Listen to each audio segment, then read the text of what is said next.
The words of Lao Tse. If there is to be peace in the world, there must be peace in the nations. If there is to be peace in the nations, there must be peace in the cities. If there is to be peace in the cities, there must be peace between neighbors. If there is to be peace between neighbors, there must be peace in the home. If there is to be peace in the home, there must be peace in the heart.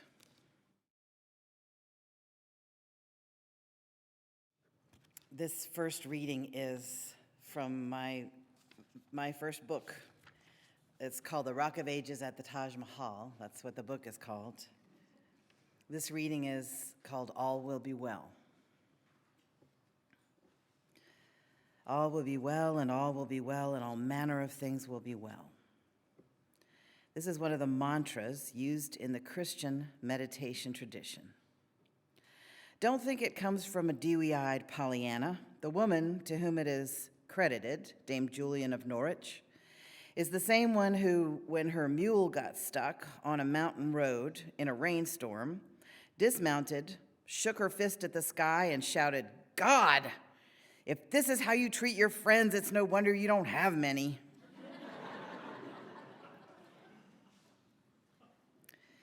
Lately, I've been experimenting with repeating all will be well, and all will be well, and all manner of things will be well.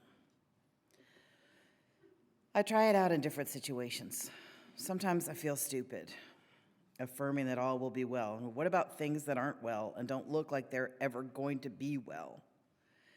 It's hard to see the whole picture from where I stand at this moment in my life. You know the story of the Chinese farmer who had a fine horse show up in his pasture one day. "How marvelous," all the neighbors said. "Maybe," said the farmer. His son tried to ride the horse, and the horse threw him, breaking the son's leg. "How awful," said the neighbors. "Maybe," said the farmer. Then the emperor's army came marching through town to draft young men for war, and the farmer's son was spared because of his broken leg. I can't tell, in the grand scheme of life, whether things are turning out well or not. To affirm that all will be well, and all will be well, and all manner of things will be well is difficult for me. There are child abusers and torturers and AIDS and oil spills and a multitude of other horrors in this world. Here's what I do know. I know that I have a choice between hope or despair when viewing this world and my future. Each choice has equal evidence in its favor. Each is affirmed and underscored by my life's experience. How do I decide between them? I choose the one that brings the most joy, the most healing, the most compassion to my life and to the world. In despair, I'm no good to anyone. I stop functioning well. I drag through the days. I deal with horrors that haven't even happened yet. I don't enjoy my children, or food, or sex, or any of the other dazzling pleasures of my life. When my mother was dying of cancer, she said to me, "Maggie, everything that happens to me is good." That was a statement of her faith. I was a cynical 23-year-old seminary student. My mother's faith sounded naive and silly. I was in despair over her suffering, but she was not in despair, and it was her suffering. Suddenly, it seemed presumptuous to despair over her suffering when she was choosing not to. As I experiment with this mantra and risk feeling stupid, which is a feeling I despise, I ask myself, which is more stupid? To despair my whole life just in case things aren't going to end well, or to live in joy and hope my whole life, whether things end well or not? I'm going to keep singing this mantra to my fears. All will be well, and all will be well, and all manner of things will be well. Our second reading is also from this book, because it's the only one I have with me. But also this reading is perfect. Okay, so I'm trying to start slowly because you're just in meditation and I don't want to go from 0 to 60 in 3 seconds like a Porsche. We've just had an election, and then we had an inauguration. And many people, amongst the people in my church, and will not speak for yours, amongst the people in my church, all but 2 people are flattened. And the rest, the other 2 are grumpy that the rest are flattened. So it looks like the power and vision of an earlier and mythic America has had a lot of pull over our nation. And so I want to address, as a biblical scholar, I went to Princeton Seminary while I was a Presbyterian. I won the Bible knowledge contest because I'd been raised in an evangelical home. Anybody out here share that background? You're willing to, okay. Anybody have a conservative Catholic home? Anybody? Yeah, okay. So thank you for your solidarity. This piece is called Traditional Marriage. I'm a bit confused. In the town where I live, there are large billboards that say our community supports traditional marriage. Well, duh. I'm trying to think of ways to support traditional marriage. And when I get to thinking, then what is a traditional marriage? And maybe I think too much. A traditional marriage. How far back are we going for these traditions? Because if we go back to biblical times, we have the traditional marriage of Abraham, where he and his wife traveled quite a bit. A couple of times when Abraham was in fear of his life, he lied and said his wife was his sister, so the Pharaoh took her for one of his concubines. And then when the Pharaoh found out, he threw them both out of the country for violating his traditional morals, which dictated you don't do things like that. Or are we talking about the traditional marriage of Isaac, where his father sent a servant to pick out a wife for him, and the servant brought her back to Isaac, who took her into his tent and made her his wife? Or their son, Jacob's marriage, where he worked 7 years for Rachel and then was given her older sister in a sneaky way after he had drunk enough at the wedding not to really know the difference. And it was too late. And then he married Rachel too.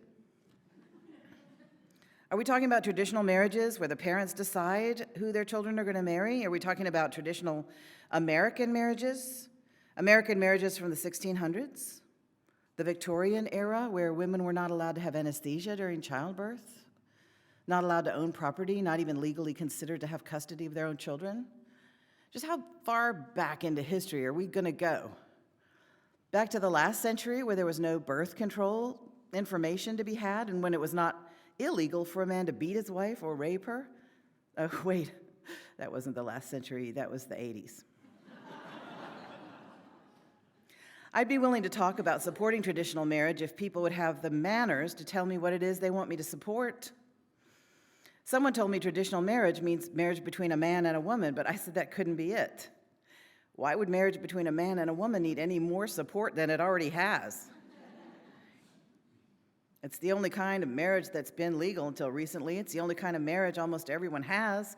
It's the kind you see on TV, and the only kind little kids are taught about in school, and the only kind that is mentioned in books, and the only kind you see pictures of in magazines. And how much more support than that do they want? If marriage between a man and a woman is the one they want us to support, that would mean they were against same-gendered people joining together in commitment, and that can't be right. The Christian right is for marriage, right? They support commitment between 2 people. It's what makes our society stable. Gay people being able to marry wouldn't threaten marriages between men and women. I mean, it's not as if legalizing same-sex marriage would suddenly make men all over the place go, oh, golly, I was going to marry a woman, but now I think I'll marry a man. Or women all over the place going, you know, I have been dreaming of marrying a man, but now that it's legal to marry my best friend, I think I'll do that. On second thought, that last one sounds pretty good. I must think about this a little more.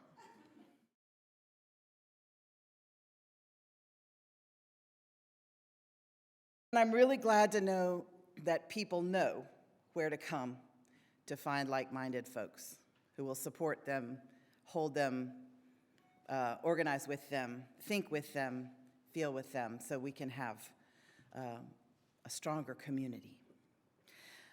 I'm going to sing you some songs. I want to introduce my wife, Kaya Hartwood.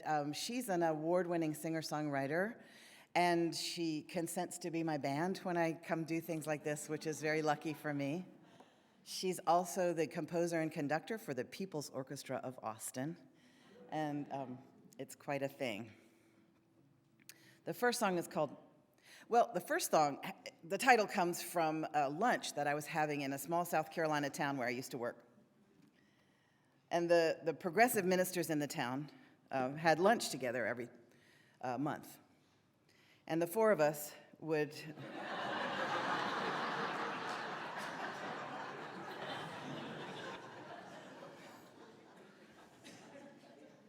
give each other aid and comfort. And Randy, the Southern Baptist minister who had just been kicked out of the Southern Baptist denomination, his whole church got kicked out. They were actually kind of happy about it. He said, "How you been doing, Meg?" And I said, "Randy, I've been thinking mango thoughts in a meatloaf town." And then I thought, that's a song.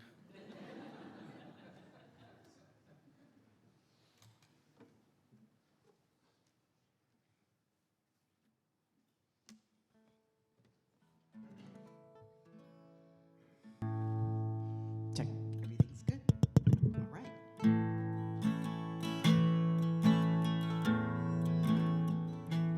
Well, I am so glad I found you. I was out here all alone. Couldn't find a single church where I could feel at home. I was just amazed to see you'd been here for so long. I'm grateful that you persevered, so I wrote you all this song.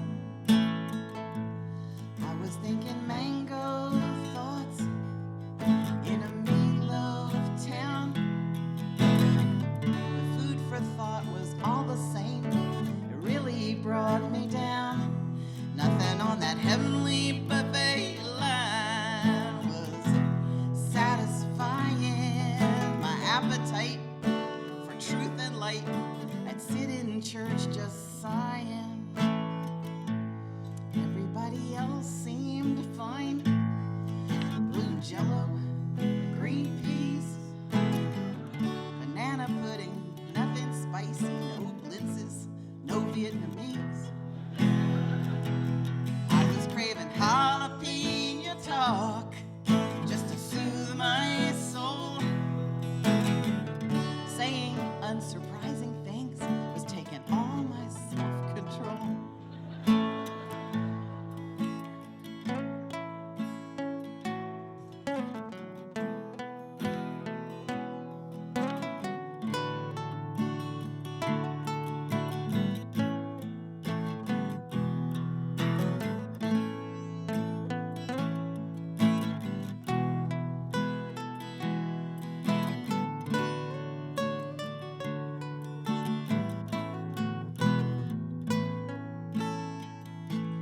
I am glad the talk is straight here. A lot of the people are not. We've got patriots and protesters, and that ain't all we got. Atheists and redneck Hindus. We got pagan Buddhist Jews. Some of us love the Christian songs, and some just believe the blues. I was thinking mango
found my people.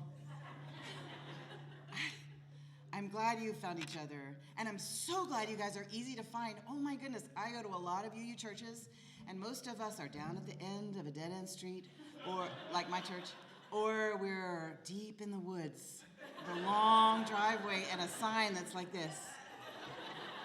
That you pass it, you go, where was that church? Oh, that was it. You guys are right here on a main road, and you have a huge sign that's very hard to miss, and thank you for doing it. Thank you for doing it. So you get to the church, and then you start working out sometimes, I'm just speaking for me, really. I got to the UUs, and I finally could work through some of the things that happened in my childhood. I was mad, and even though I had been a Presbyterian minister for 15 years, I felt like I had gone to the end of that road. And so I wrote this song called Born Just Fine the First Time. And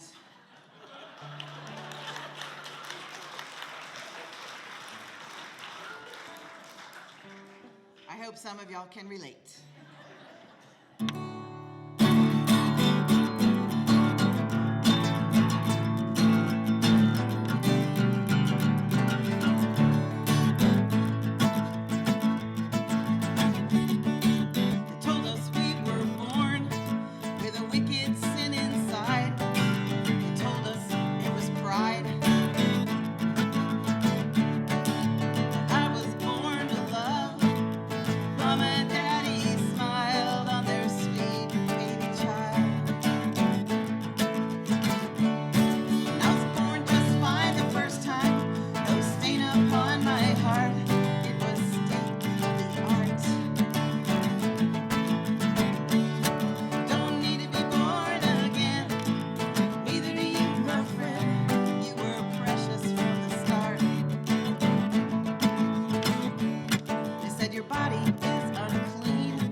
like y'all know where I'm coming from.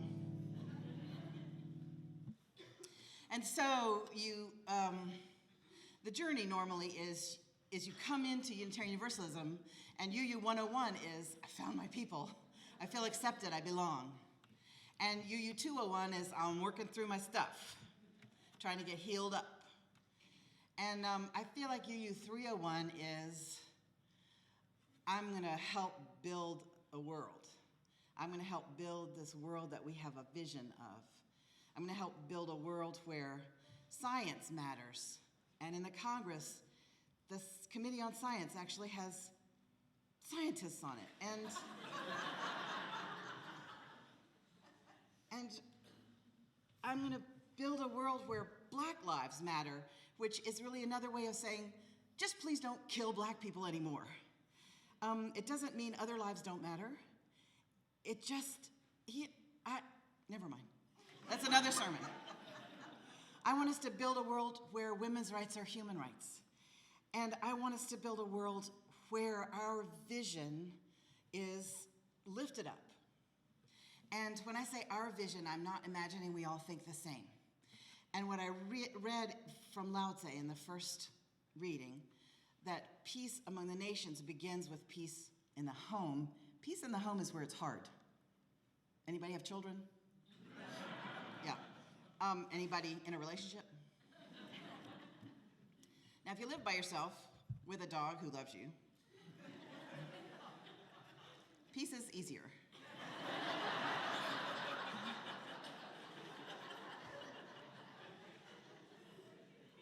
But then Lao Tse goes there. He says peace in the home begins with peace in the heart. What? Here? In here? In here? Yeah. So when we're in a situation such as this, we go back to basics. We go back to our principles. We go back to the Buddhist Eightfold Path. That's what we do in my congregation. We go back to the things that are footholds for us, our sources, principles, our beliefs, our values, and our practices. And so if you go back to basics, then you have the strength to have peace in your heart. And then you can have peace with those other idiots who are on that committee with you at the church.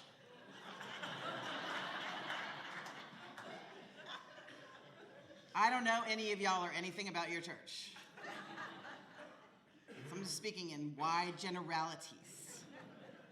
But I know that a lot of churches, all of the tension and anguish is spitting out sideways in tiny little fights that we're having all amongst ourselves.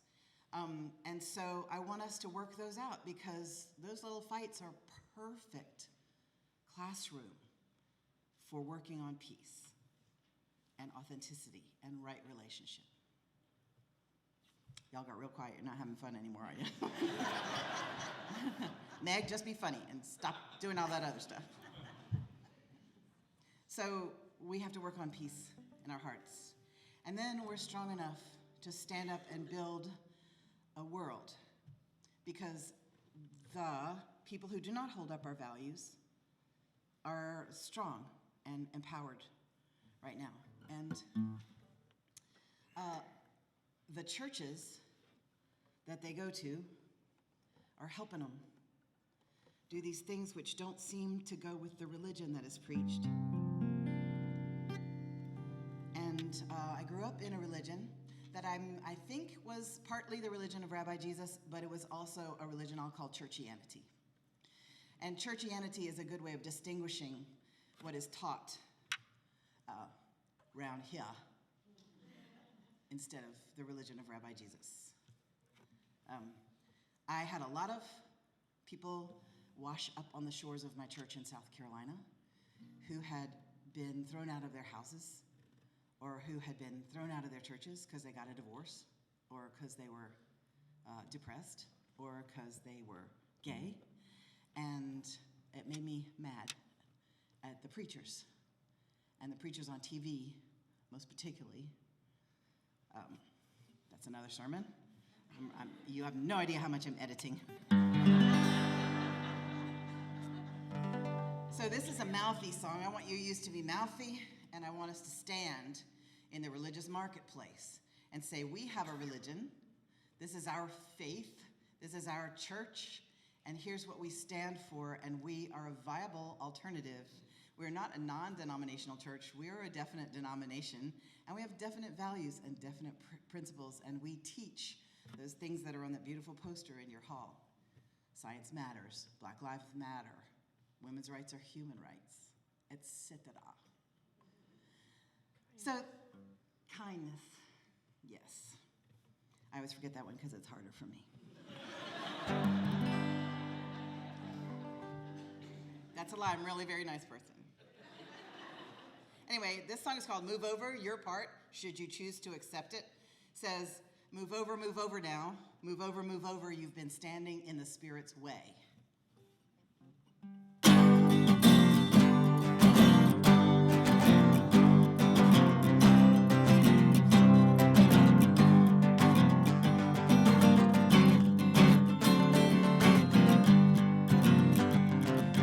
We got us a preacher on Channel 16. Maybe you got one with the same routine. People listen to him, get the feeling unclean, get scared of hell, and it makes them mean. You got to tell yonder preacher man, now move over now. Move over now. Move over now. Move over now. Move over now. You've been standing in the Spirit's way. Mama, listen what that preacher's saying. Told my sister when she was in pain. You made your bed, now it's time to be laying in it. If you're real sweet, he won't hit you again. You gotta tell yonder preacher man, now move over now. Here we go. Move over now. Move over now. Move over now. Move over now. You've been standing in the Spirit's way. Preacher told the daddy whose daughter was gay, sure is a sin for her to be that way. Got to change her, there'll be hell to pay. Teach her a lesson now, throw her away. Tell yonder preacher man, now move over now. Move over now. Move over now. Move over now. You've been standing in the Spirit's way.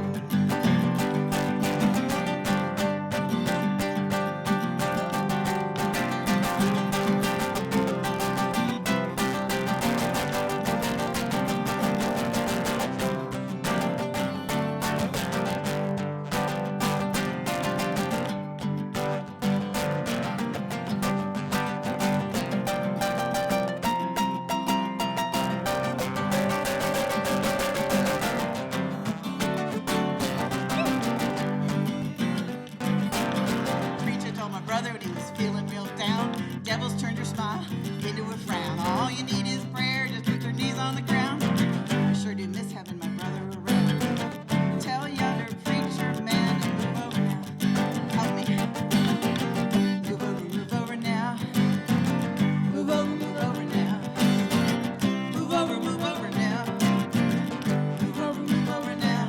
You've been standing in the Spirit's way. Preacher told the president who wanted a war, you got the strength of a lion, let's hear you roar. Bloody Armageddon's what we got in store. It's gonna rain, Jesus, so let it pour. You gotta tell yonder preacher man, hey, move over now.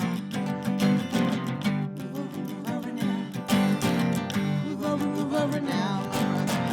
Move over now, my brother. Move over now. Move over now. You've been standing in the Spirit's way. Well, this preacher's just like that. He wants to control. He might be a nice fellow with a heart of gold, but he's running on fear, and that's bad for your soul. He ain't got nothing that'll make you whole. Tell yonder preacher man and move over him last night. Move over now, my sweet. Move over now.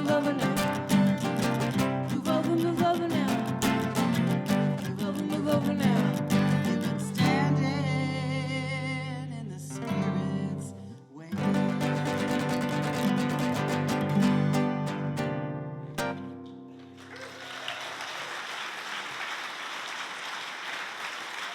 Kaya Hartwood.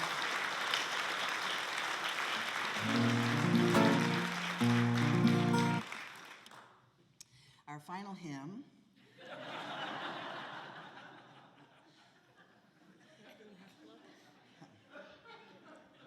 is one I wrote called All Will Be Well.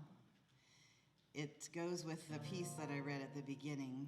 It's one of my mantras. I find it hopeful and I find it brave. And I would like for you all to sing it with me as our final hymn. The chorus goes like this. As you know from the reading, Dame Julian of Norwich said, all will be well, and all will be well, and all manner of things will be well. All will be well.